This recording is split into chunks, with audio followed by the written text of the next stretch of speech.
어제 날짜로 미국의 폭스뉴스는 한국의 한 전직 관리가 북한 지도자 김정은이 혼상태에 빠졌고 그 여동생인 김여정이 국가의 권력의 고삐를 잡을지도 모른다고 말했다고 보도했습니다. 이 전직 관리인 김대중 전 한국 대통령의 보좌관이었던 장성미 씨는 김 씨가 혼상태에 있다고 말했지만 완전히 계승구조가 형성되지 않았기 때문에 장기간 진공을 유지할 수 없어 김여정이 부각되고 있다고 말했다고 보도했습니다.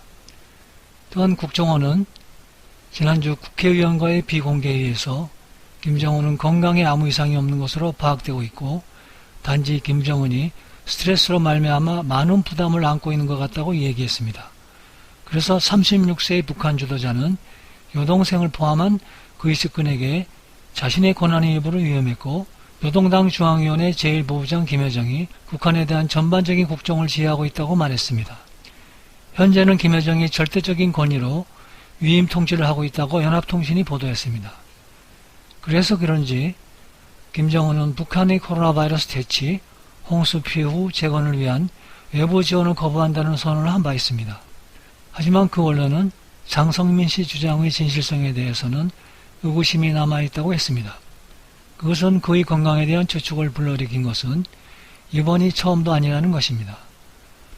하지만 북한 정부는 올 4월 달에 그는 거의 3주 동안 공공장소에서 볼 수 없었고 이 운동왕국의 지도자가 이 기간 동안 심장수술을 받았다는 소문이 있었으며 고인이 된 할아버지 김일성의 108주년 기념식을 놓친 이유를 포함해 김 씨의 부재를 설명하지 못했다고 밝혔습니다.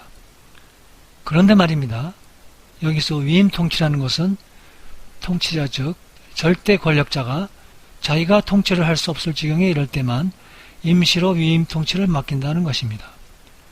북한의 강don옥의 육촌 형제인 강선옥의 손자이며 강량옥 조카 손자 김일성의 외가쪽 십촌 동생인 강명도 전 교수는 김정은이 건강에 이상이 없고 약간 스트레스만 있다면 왜 김여정을 내세워서 위임 통치를 할까요? 라고 의문을 던지며 스트레스 때문에 위임 통치를 맡겼다는 것은 말이 되지 않는다라고 주장했습니다.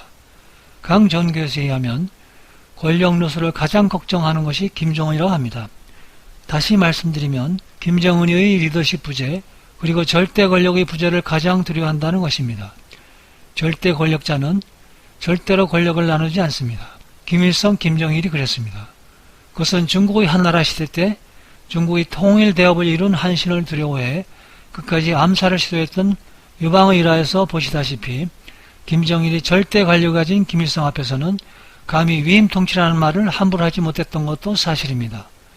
김정일은 김일성 앞에서는 비록 후계자였지만 80년대 초반까지만 해도 김정일은 김일성의 눈치를 상당히 많이 보았습니다.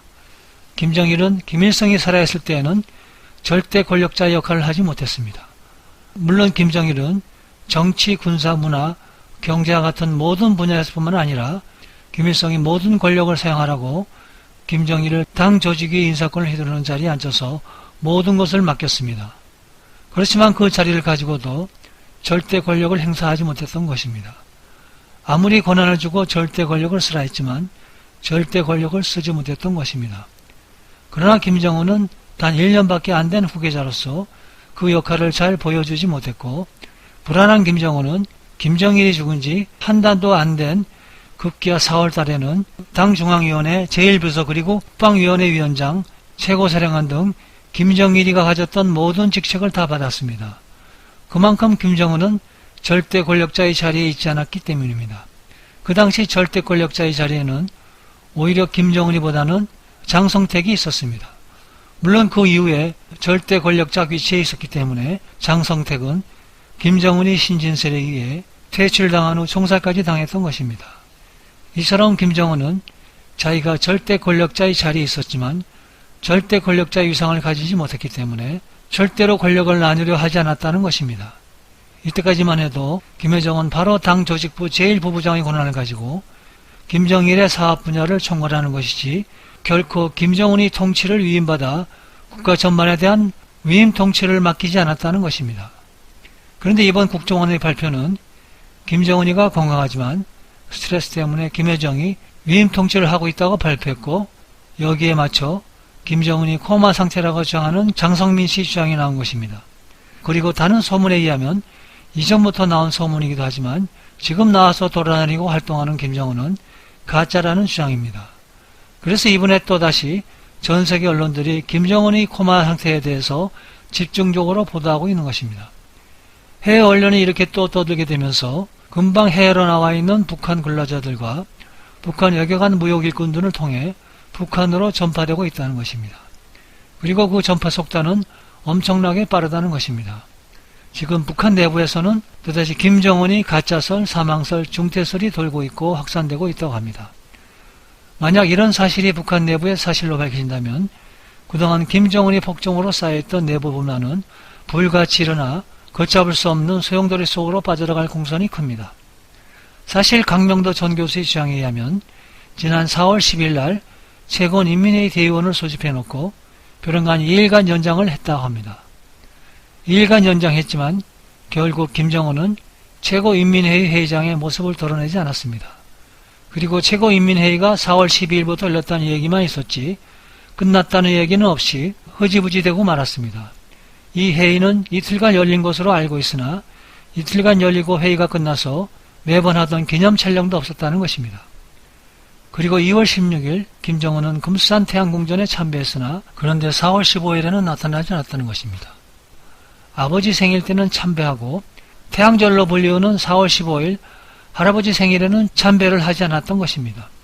이 문제를 가지고 김정은이 중태설 소리가 나왔던 것입니다. 그는 또한 이번에도 의심되는 몇 가지가 있다고 했습니다. 김정은이 비록 당 중앙위원회의 7기 6차 전원회의에서 연설한 모습은 조선중앙TV에서 잠깐 보여줬지만 종료에 대해서는 전혀 보도를 하지 않았고 회의가 며칠 동안 진행되었는지에 대해서도 전혀 보도되지 않았다고 했습니다. 다시 말하면 8월 19일 김정은이 연설을 끝나고 들어갔다는 것입니다. 강명도 전 교수는 여기에 나타나는 김정은이 가짜라는 것이 아니라 건강이 이상이 있기 때문에 잠시 연설만 하고 들어가다 보니까 이 당중앙위원회의 전원회의마저 흐지부지 됐다는 것입니다. 지난 4월에 있었던 최고인민회의가 흐지부지 끝나고 만 것처럼 이번 당중앙위원회의 전원회의에 참석했던 도당위원장, 내각상들, 당중앙위원회 부부장들을 비롯한 많은 사람들이 참석했지만 기념 촬영도 했다는 소식이 없습니다. 슬그머니 없어졌다는 것입니다. 조선중앙TV에서 김정은이 연설했다는 뉴스만 나왔을 뿐입니다.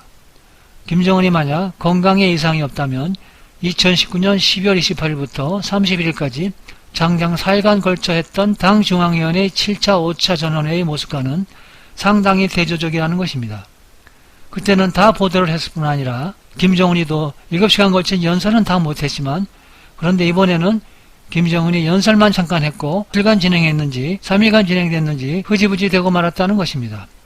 김정은이 건강에 이상이 있었기 때문에 그렇게 장장 4일간을 하지 못했을 뿐만 아니라 첫날 바로 연설하고 들어갔다는 것으로 밖에 볼 수 없다고 했습니다.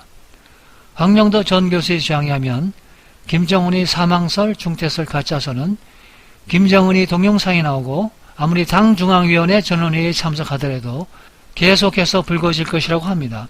왜냐하면 그것을 바라는 사람이 있기 때문이라고 합니다. 그것은 바로 다름 아닌 김정은이 폭정에 시달린 북한 엘리트 계층과 북한 인민들이라는 것입니다.